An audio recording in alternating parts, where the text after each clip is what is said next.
Good morning, good evening. Thank you so much for joining us in the last seminar for the spring series of the International Plant Breeding Seminar.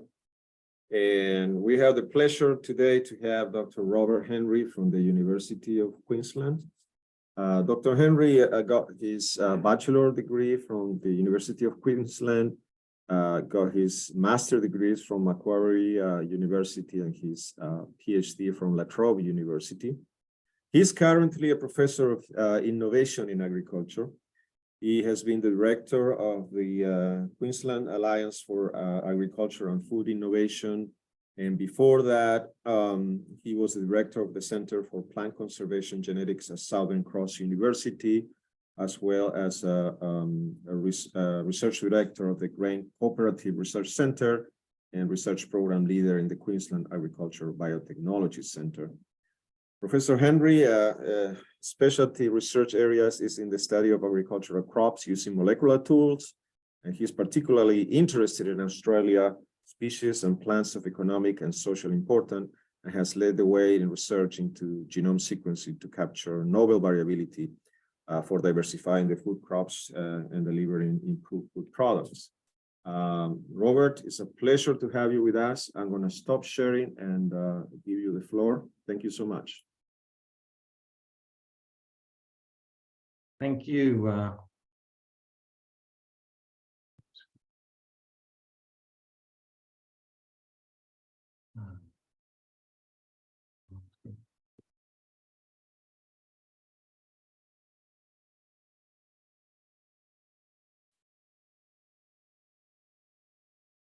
Sharing the wrong screen, sorry. It's okay.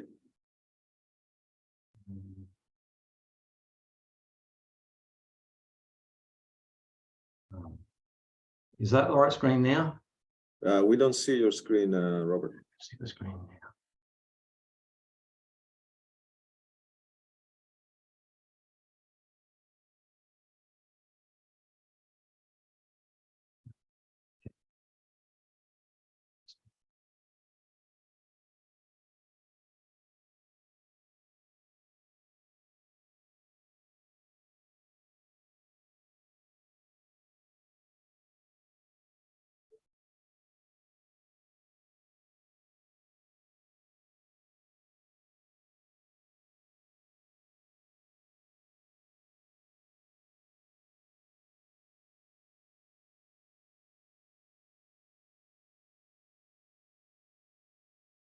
Looks like something is coming.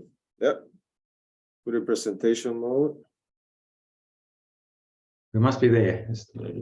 Yeah, see but that? it's not in presentation mode. There now it is. Now it is. Now it is. Good. Yes. Well, sorry for the technical glitches. Good morning. And today I'm going to talk to you about domestication of species using molecular means, really about genomics to support expanding the gene pool by incorporating genes from crop wild relatives, and the ultimate way of doing that, domesticating the species themselves.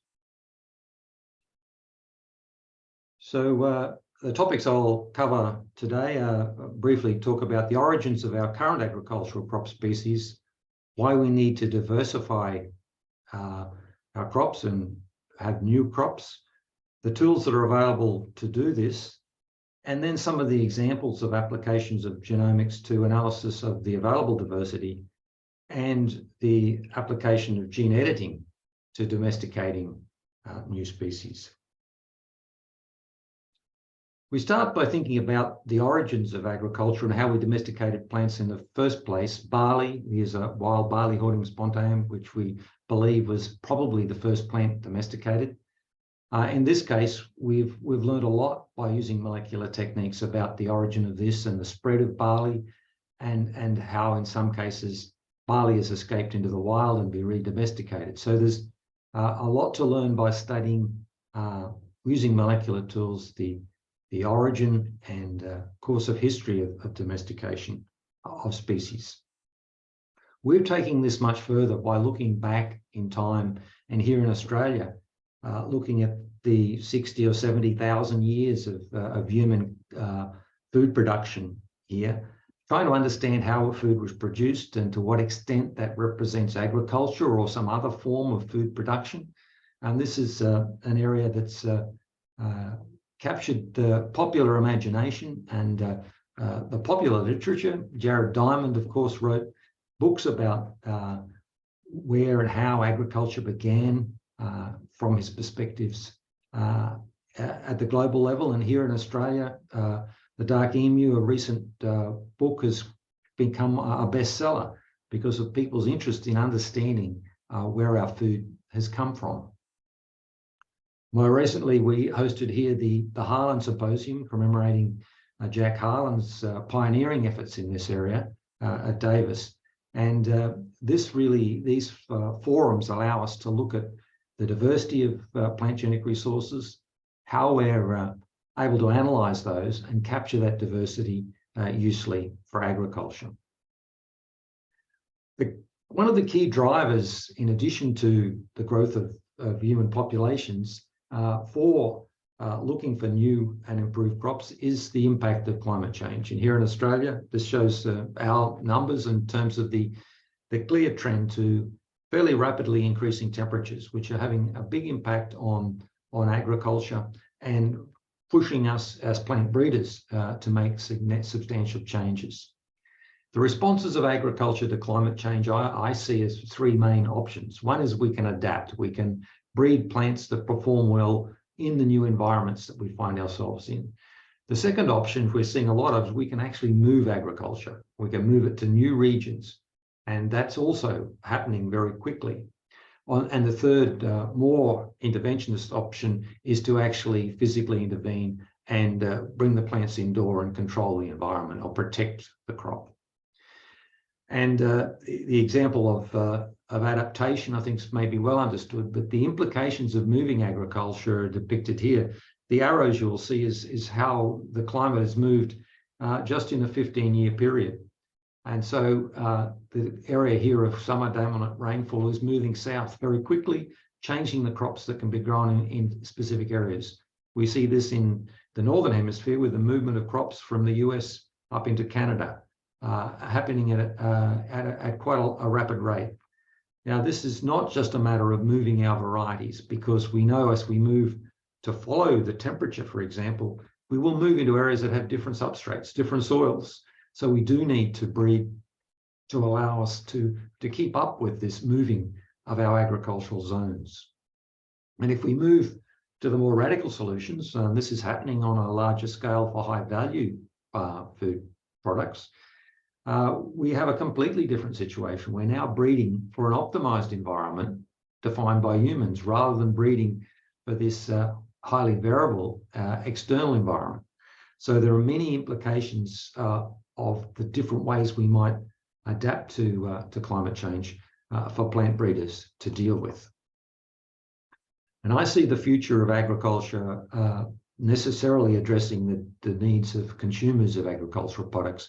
And traditionally for food, this has been taste and convenience. But really, in recent times, we've added health, sustainability, and ethics. Consumers want their food to be healthy. They want it to be produced sustainably, and they want it to be produced ethically. And all of these issues are ones that plant breeders need to address in producing varieties that will deliver all of those consumer requirements while adapting to climate change, and in some cases, delivering non-food outcomes.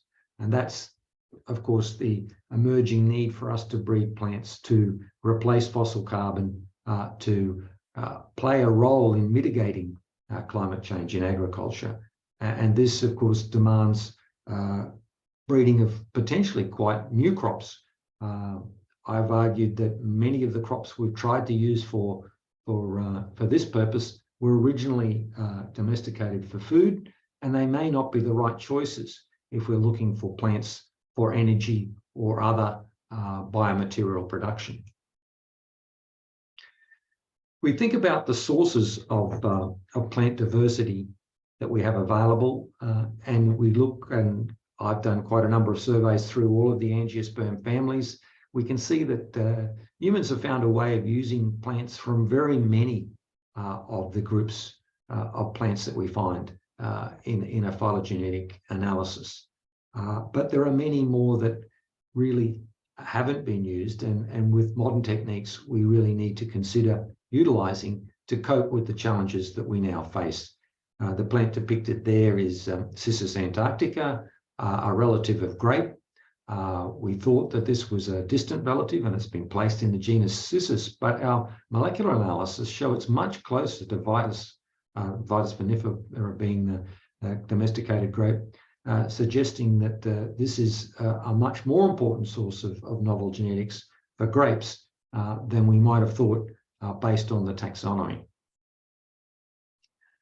If we think about crop wild relatives, there are many options, and this plant took this photograph yesterday in a remote location in tropical northern Australia. This is a wild rice, Rhiza meridionalis, and it represents a great resource of genes that we can use for rice breeding, but it also represents an opportunity to domesticate a new species, because this may have potential in its own right as a new domesticate. And I'll come back to more details of that later. And then there are completely new plants, plants that are not related to anything that's currently domesticated. And these are some examples from the rainforest here that are potential new foods that could be domesticated and really have not yet been subjected to any sophisticated attempt to do so. In evaluating crop wild relatives, we can use the traditional phenotypic assessment and initially assess that the plant has potential. But the way to really explore this rapidly and more comprehensively is to sequence the genomes of many of these species to understand what novel genetics they have and to predict the likely traits that they could contribute either in their own right or as sources of genes for introgression into crops. And here in Australia, we've been working with and can see great value in working with crop wild relatives of rice, millet, sorghum, soybean, pigeon pea, mung bean, banana, grape, macadamia, eucalyptus, and citrus. These are just the ones that we're focusing on at the moment, but there really is a very long list of crop wild relatives that have not been utilized at all, that will become increasingly accessible with the genomics technologies that we now have. And turning to those technologies themselves, I think we need to recognize that there's been a revolution in plant genomics, particularly in the last 2 years. I like to think of it, it's happened since COVID or since the pandemic. If you think pre-pandemic, our genome sequencing technology was primitive by compared to what we have in 2023.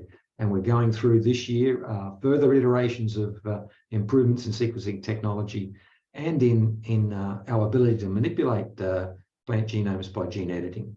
And if we think about the genome sequencing technology, this conventional image here of the collapse of sequencing costs really needs to be extended now over the last couple of years to show that we've undergone a similar revolution in the last couple of years. And what we now see with advances in long-read sequencing, both the sequencing platforms and the assembly software, is that we should be able to get de novo chromosome level assembly of complex genomes from the long reads alone, and so that we can get an almost perfect or perfect by any normal standards genome within a matter of days for any species, fully assembled and annotated. And that's something that, of course, has taken years of work to produce relatively poor quality genomes in the past. Not only can we get the genomes, but we can now get haplotype resolved genomes. These are gapless genomes. They're not in a number of pieces, and they're from telomere to telomere complete genomes at the haplotype level. That gives us a much greater platform on which to build our study of particularly novel species. And the value of these better genomes is that we get a much better understanding of the genetic basis of traits. We need far fewer markers for genetic prediction because we've got perfectly complete genomes, and we get a much better chance of discovering genes, of course, because they are all there. They're all able to be annotated because we don't have sequencing errors. And these improvements we've been charting the advances since about 2020 as both the chemistry and the software has continued to make step changes. As just thinking back about what we've seen as we started to conduct more sequencing, we saw that as we added more sequence to a genome assembly, the length of the contigs we could assemble continued to grow with the amount of data, and we quickly realized that there was an end to that, and that was when we'd assemble full chromosomes. So now we expect a single contig per chromosome to come by simple assembly of the sequences we get off the sequencer, a long way ahead of where we were just a couple of years ago. So we really need to apply this to understand and characterize our wild plant species and potential domesticates, and use this increased analytical capacity to advantage. We're applying it specifically to a number of discrete areas, and I think of it in terms of the food groups. New cereals, these are a riza species, sorghum species from the wild that we're characterizing the genomes of and looking to understand how they can be utilized. If we look first of all at sorghum, sorghum is a relatively well-adapted species for hot, dry environments, something that many people see as a cereal of the future because of the climate change making sorghum something that might be grown over much larger areas. Domesticated from Africa, but as you can see from this diagram, the center of diversity for the genus and most of the species are found only in Australia. So here we're now looking more widely, producing a pan-genome for the whole genus by sequencing all of the species, and there are many with novel and interesting genetics. We're beginning to understand the phylogenetic relationships within this large genus and how we can bring genes maybe from wild relatives into the domesticated gene pool and what challenges that might represent. We've also developed a very high throughput mutagenesis system. So we're working with JGI on sequencing all the genomes, but we're working with the Carlsberg research laboratories on producing very large mutant populations that we can screen using their Find It technology. So we can look at hundreds of thousands of mutants that have been pre-prepared where we have the DNA available. And if we're interested in a mutant in a gene within a matter of days, we can identify the seed lot that has that mutation, and we can then associate the phenotype of that seed lot with the gene. So with this platform, to date, we've been able to find a mutant in any gene that we've looked for within the existing library of seed that we've got. So we can very rapidly do gene discovery now using this high throughput mutagenesis system with automated high throughput PCR screening of the DNA pools that we get. One of the main crops of our focus is rice because of its great global importance, and we sort of think about the fact that we're potentially reinventing rice for the future by going back to the basics. And this is the rice gene pool, as I see it, with the two domesticated species in the center, and as we go out, the primary, secondary, and tertiary gene pools, which we're increasingly coming to understand in great detail. And at the bottom of the photograph is wild rice growing near a dam again in northern Australia. If we look at the evolutionary relationships, which we can now do at the whole genome level, we see that we have gene pools in Africa and Asia from which there were domesticates. And then as a sister to that, we have these wild relatives in Australia that represent the next closest relatives and represent a much greater source of diversity that has yet to be used in improving domesticated rice. So we're now focusing on looking, for example, for Asian rice at the genetic variation across the range of the wild species. And here we can see with colours the different clades that we see within that. You'll note that the Australian clade seems to have extend maybe up to the Philippines. These clades probably explain much of the genetic diversity in Asian rice, in the diversity that can actually be traced to the wild populations. In Australia, we're now looking at populations across the north and down the east coast of several key species. These Ariza species here probably represent the main opportunities. They're interfertile in the A genome group with domesticated rice. They have novel resistance to pests and diseases. They have novel quality and nutritional traits, and many of these relate to perceived health and nutritional benefits. The one on the left, Ariza australiensis, diverged about 10 million years ago from domesticated rice. The one on the right, only about 3 million years ago, and that's still in the A genome clade, so it's still fully interfertile with domesticated rice.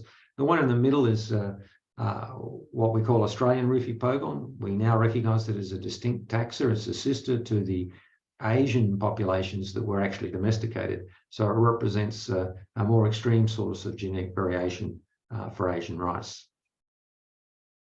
And by working with the wild populations, we can begin to understand the evolutionary processes that have gone on in the evolution of the Ariza genus, the divergence that's happened, and then we see evidence of introgression between some of these. So there's clear evidence in the Australian populations of reticulate evolution. While we find these taxa in the wild, we occasionally, very rarely, find individuals that look morphologically indistinct, and when we characterize them, we find that they are in fact hybrids. In some cases, we've found even F1 hybrids in the field. This shows that there is potential in Ariza for ongoing reticulate evolution, and it's important that we conserve many of these populations because they represent large populations that are continuing to evolve and adapt to the changing environment. One of the big important observations we've made by looking at the sequence of published sequence of about 3,000 rice genotypes is that in the domesticated gene pool, in the chloroplast, there's a lot of variation, but it divides just into 2 clades. You can see the 2 clades depicted here. And all of the functional variation in the chloroplast is between these 2 clades. There's no functional variation of any SNPs that alter an amino acid within the clade. All of it is between those 2. So there's 2 functionally distinct and only 2 functionally distinct chloroplast haplotypes in the entire domesticated gene pool. And this is despite the fact that there is much more than two types of rice. Indica and Japonica are probably a part of the explanation of this, but these two chloroplast types can be found in both Indica and Japonica. So plant breeders have moved these around. The explanation is that there were two maternal domestications, maybe in geographically divergent areas that captured two very different wild chloroplasts. Those genotypes have been moved around throughout Asia, interbred with local wild populations to form maybe 6 or 7 different types of rice that we see today in the phylogeny of the nuclear genome, but preserving in the maternal genome those two original domesticates. So this gives us, I think, much more insight into the actual processes that have been involved in domestication by understanding separately the paths of maternal and paternal domestication in the rice gene pool. We're working also with many horticultural crops. These 10 species are or 10 groups. We're looking at related species of all of these are targets for us for full-scale genomic analysis. And because these are 10 crops that are regionally important to us. I'll take the macadamia as an example. There are 4 species in the wild. This plant comes from within 100 kilometers of where I am now. All 4 species are here. They're rare in the wild. This was taken to Hawaii and domesticated about 100 years ago, and then it's come back and now it's spreading worldwide as a crop.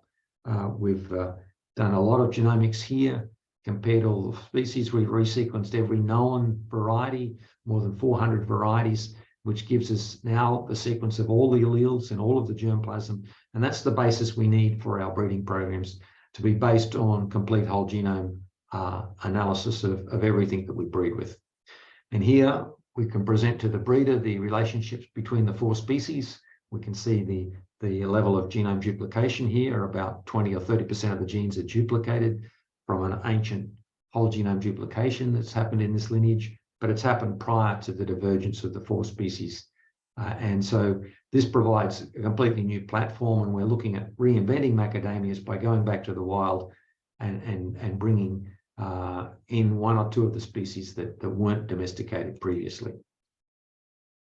We're taking a similar approach with citrus. We've just completed high-quality genomes for 6 new citrus species. These species represent a really important genetic resource for citrus worldwide. This species, Citrus australis and Citrus australasica, have strong resistance against the major new diseases of citrus that are problems worldwide. And by characterizing these genomes, we hope we will make available the genetic resistance for global citrus breeding that can come from having these genomic resources. Banana is another one where we've got major threats worldwide to the current major variety, but we have wild species that we're sequencing that will be, I think, the answer to breeding that resistance. We've just completed sequencing the triploid banana, and with the current technology, we're finally able to do that successfully. Mango is another really good example of how we're applying this. We've sequenced 400 mango genotypes representing all of the diversity that we breed with. And what we've found is that many of the wild species seem to be genetically related to the domesticated mango. So in this case, the mangoes have come from Southeast Asia. The domesticates have been grown maybe for thousands of years in close proximity to wild populations. So a number of the wild taxa seem to be species that have, for example, maybe a domesticated parent, maybe a domesticated mother. This we can see in the genome data. And so in that long history of domestication, there has been gene flow in both directions between the domesticated and wild gene pools, and sometimes we overlook the gene flow from the domesticated to the wild until we've actually got the sequence data to look at. Pulses is an area where I think there's enormous potential for us to think about domesticating completely new species. We need pulses for, I think we all understand, for protein globally, great demand. we're too reliant on a relatively small number of species. In the wild, there are very many more that are adapted to a much wider range of environments that we should consider for de novo domestication. We've been working, for example, with pigeon pea. The centre of diversity of that is just to the north of where I am here. And we've been able to back cross from the wild resistance to insects into a domesticated pigeon pea, showing the real value of the wild gene pool in producing agronomically desirable traits. But I'm excited about some of the pulses that grow in the deserts. We've got species that seem to grow in extreme environments that we're now considering.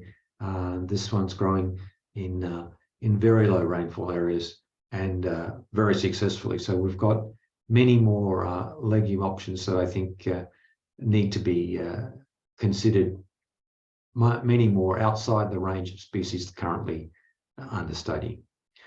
Coffee is an example of a species that we've been interested in. We've been involved in sequencing, of course, the Robusta genome and now the Arabica genome, but also looking at many of the wild species. And these wild species are now threatened in nature. And so we have, as with many of these crops, a limited time probably to capture this diversity before it's lost in the wild. Here is depicted Darren Crane, the director of the Australian Tropical Herbarium, examining an Australian species. These provide a real opportunity to adapt coffee to the future. And one of the unique problems with coffee is that high quality or premium coffee is dependent on the environment. And so we've done a lot of work at the transcriptome level trying to understand the control of coffee quality. And what we can say is here we've been looking at coffee quality from different parts of the same plant. Where there's a different microenvironment with more shade at the bottom, we get better quality coffee. That helps us to understand what's happening when we grow coffee at high altitudes, for example.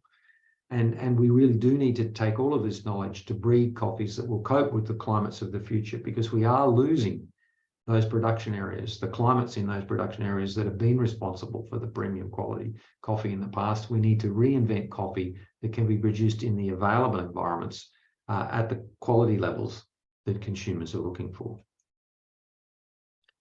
And now I'd like to say just a little bit about gene editing and the role of that. We're really focused on developing high throughput gene editing in rice so that we can use it primarily to do two things, I suppose. One is bring novel alleles we find in that wide gene pool into the domesticated gene pool by editing them in.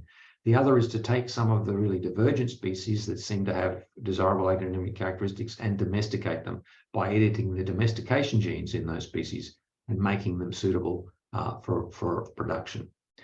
And our rice gene editing is aided by the fact we have very high quality genomes. We can identify the targets quite precisely now because of the great knowledge we have of the rice genome, and we've got very efficient transformation systems. So these plants can be edited in large numbers.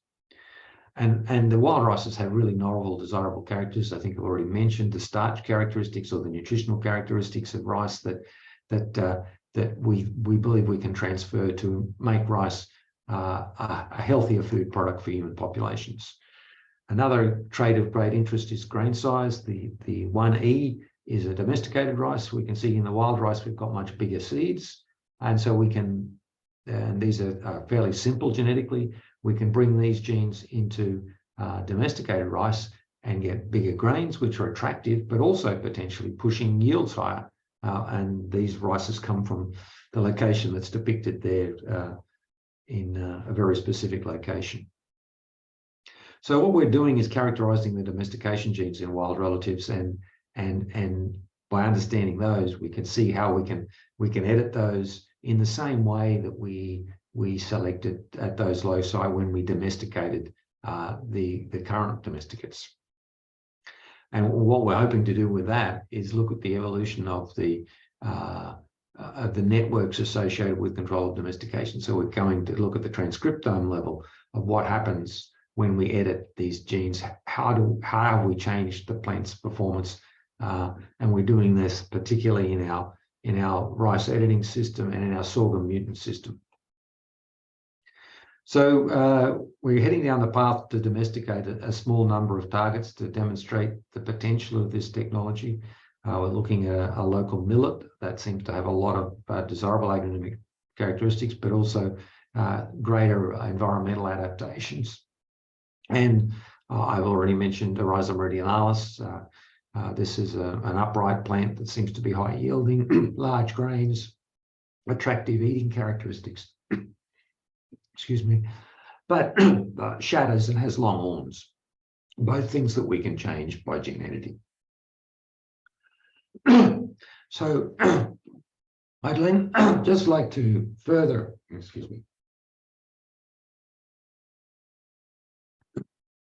further say that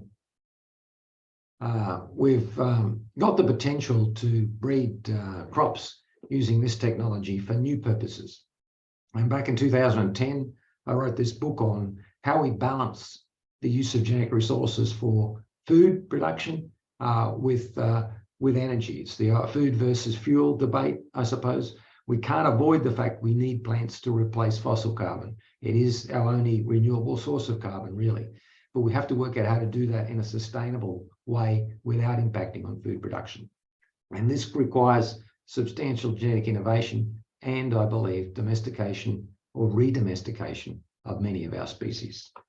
And the context here, of course, is that we see that we can convert plant biomass to fuels, but and to some extent electrification means that we don't need to do that in the future for ground transport.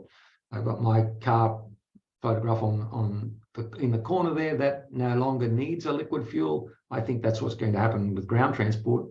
But for long distance flight, we still believe that to travel from here to the US, we're going to need a liquid fuel for a long time to come, and it's going to need to be sourced from plants rather than from a fossil source. But also all the biomaterials, all the carbon compounds that we make, other than for fuel uses, and this is more than half the use of oil in the world, is going to need to be replaced by plants. So we do need to face the breeding of plants to supply that carbon. And of course, one of the main opportunities we're pursuing here is sugarcane, the crop harvested in the greatest quantities worldwide. And this has been a difficult crop to work with, and we've been working with a collapsed monoploid genome because of this complexity with a very large number of chromosomes and a number of progenitors. But the current technology is just letting us now, working with JGI, producing the first genome sequences for the full polyploid. And what this is going to allow us to do is to understand how we can recombine those progenitors to produce different traits and to go back to those first principles of how did we bring these huge number of chromosomes together and get them to perform in the highly successful way that we have in the sugarcane plant. And so it will provide a new platform for reinventing sugarcane. The other source of such carbon is woody biomass. We're working with the eucalypts. These are the most planted trees in the world today. We have 1,000 species, so there's lots of genome sequencing for us to do, but they're small genomes and fairly highly conserved. Here we've compared the two main genera within the eucalypts and show that despite 65 million years of divergence between these two species, we've got conservation. And so we can begin to aggressively domesticate these species as well for renewable carbon sources. So I'd like to just finish there by acknowledging the many collaborators in the work that I've been talking about today, and also the very many people working in the lab that have contributed to the work. So I'll end there and be happy to answer any questions. Thank you. Thank you so much, Robert, for such an interesting presentation. Again, the questions, please, if you want to post them in the chat so we can relay them to Dr. Henry. I do have a question, Robert. You refer to the divergence in cytoplasmic genomes, chloroplastic genomes, Yes. rice. Somehow the genetics of cytoplasm has not been the focus of attention. Do you think in the future with these new tools we'll be able to fine-tune the cytoplasm and the interaction with the nuclear genome to better improve and adapt crops? Yes, I think that's an emerging opportunity for all crops because if you just illumina sequence a sample, you get the chloroplast genome automatically. So everyone's got it in their data, and we now have very simple tools to get a complete chloroplast genome automatically from Illumina data. That means that we can always look at the chloroplast sequence in any sample we've got even a small amount of data for. And so as we're now looking at moving plant genomes from being something that cost $100 to something that costs $10 and eventually $1, we're going to see it being routine that you could always get the complete chloroplast sequence of anything. And it does tell us quite a lot. Most plant groups we look at, the chloroplast and nuclear genomes don't show the same phylogenetic relationships. There's been lateral gene flow between branches in the nuclear phylogeny at some point. So closely related species do interbreed at some frequency. And so understanding that's really important because I agree, in some cases, it might be possible to bring more desirable cytoplasm into use. In rice, the two divergent forms we see have variation in some photosynthesis genes, which makes me think that they come from species that are adapted to slightly different light intensities. That may mean that if you're growing in a high rainfall area with low light, you may get an advantage by having one chloroplast other than the other. The research hasn't been done, but I think there's great potential there to improve the maternal genome in some of our species. Yeah, because if you think the foundation effects on cytoplasmic genes is probably much greater. It is much greater than the nuclear genes, but they have the capacity to reshuffle with every recombination. Yeah. They're all very important genes. Yeah. Yes. So you talk about chloroplast. How about mitochondria? Well, I think we're beginning to see that. Mitochondria have been, of course, much more difficult because of the complexity and the diversity. The chloroplast is so much more conserved. It's much easier to analyze and to do comparisons of. The greater diversity of the mitochondria has made that more difficult. But current sequencing technology, I think we can now really turn our minds to mitochondria as well. Any questions from the audience? Please post them in the chat.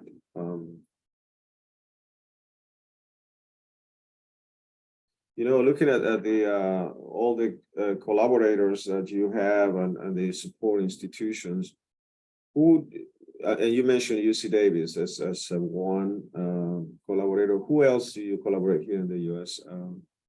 Robert? My work's been a lot with the Joint Bioenergy Institute in San Francisco. So that's JBA, the Department of Energy. A lot of links there. But we've worked very widely with a number of universities on specific projects. Probably too many to mention beyond that.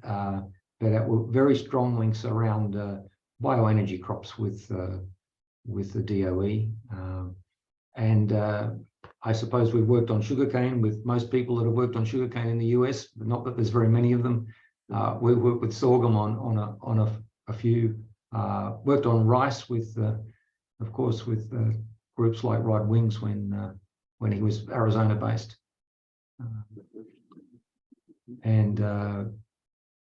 Yes, many links in the US, but many in, of course, in Asia, because it's so close, increasingly links to many countries in Asia, in India and China particularly, and in Brazil, of course. Because Brazil has similar climates to Northern Australia, we have a lot of parallel agriculture, so Brazil's a natural collaborator in many of our projects. So I have a comment and question in the chat. The presentation was very interesting. I really appreciate the work going on integration of genes. Can you explain further on how sugarcane potentials can be harnessed? Sorry, could you repeat? Can you explain further on how sugarcane potentials can be brought to light or harnessed? Yes. If we look, we've bred sugarcane for sugar content, but with the new proposed diversification of sugar as a platform, as a source of carbon, we're also interested much more in the fiber, the quantity of fiber and the quality of the fiber. So we've got, I think, quite new breeding objectives. We also don't really understand the genetics of the species because we don't get reliable segregation. We don't get normal chromosome pairing in this highly complex genome. And so we get different chromosome inheritance in different individuals. What we would really like to understand is how the subgenomes contribute. We know from recent work that we've confirmed that the Saccharum officinarum genome is contributing a lot of the genes that determine sugar content. A lot of the stress tolerance and Pleston disease resistance is coming from expression of genes in the spontaneum subgenome. But whether there are better combinations of those two subgenomes that are possible, that's what we're likely to be able to explore now by reinventing that. And we can go back further. Angelique Dehont has identified that there are progenitors at the next level back because there's probably a third species that was part of this. And so we have the potential in sugarcane, which is a relatively newly created species, with these hybrids only being in the last 100 years or so, that we can really revisit the foundation. Sugarcane is based on a very small number of clones. By going back and starting again, we want to know and guide that process of selecting maybe better options for producing sugarcane that meets new objectives or new breeding targets. I have a comment and a question from Ross here at NC State. The eucalypt example is as a source of woody biomass is a great one for Australia, but there has been some resistance to introduction of eucalypts in other countries due to concern about invasive exotics. Are there comparable genera of fast-growing woody species in each continent that could be optimized for woody biomass production without the introducing exotics? Yes, I don't know of examples, but I think the success of the eucalypts has been because they are fast-growing with relatively minimal inputs and so they can achieve rapid biomass accumulation in quite marginal environments. So in Australia, we would look to produce eucalypts in areas that were probably not particularly suitable for food crops, so that we can see the advantage of being able to grow them without compromising food production significantly. But I can appreciate, because they are so successful in marginal environments, that they can become a significant environmental problem or weed. They would need to be controlled. And so I know there's been interest in developing, for example, using genetic technologies to produce sterile eucalypts. There may be ways of producing variants that are safe to grow in other environments, but they are worldwide. They've been very successful because they have those attributes. But I can understand also it'd be great to find plants that are native to particular areas that could also display those characteristics, but I'm not aware of the extent to which that's possible. Any other questions from the audience? Question here is, I really like your comment on taking more into consideration health, sustainability, and ethics in plant breeding. Could you please comment a little more about ethics consideration and the new genomics approaches? Yeah, so I see those 5 distinct requirements from consumers. They want to eat food that tastes good. Taste is always dominant. They're not going to eat something they don't like the taste of. It's got to be convenient. They don't want to have a lot of food preparation. That's always been with us. They've added health because they are increasingly concerned about their health.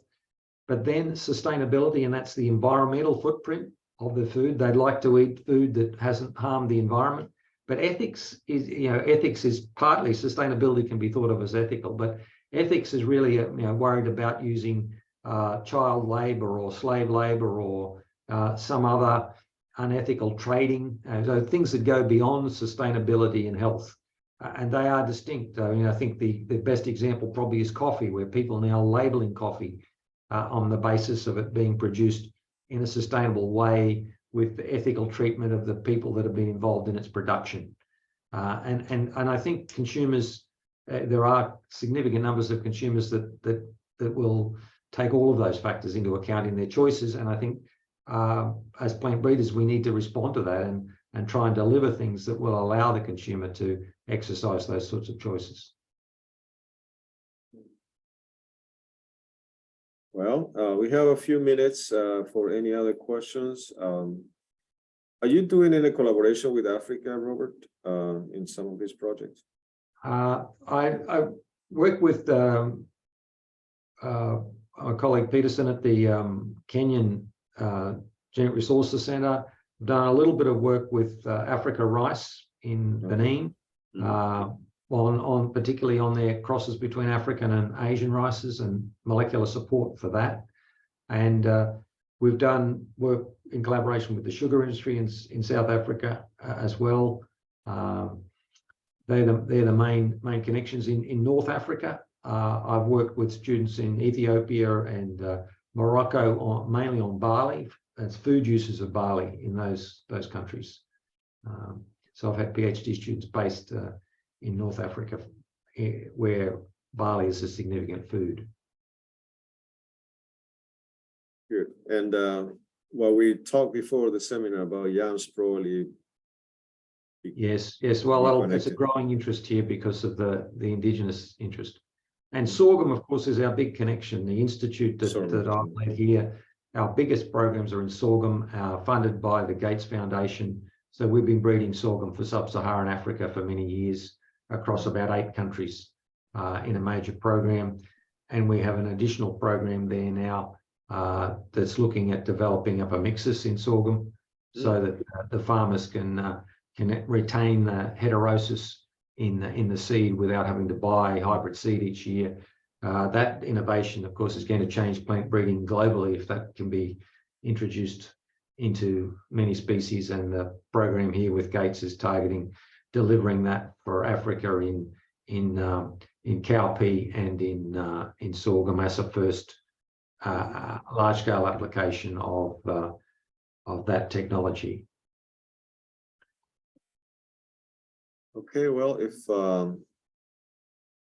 let me see. Okay.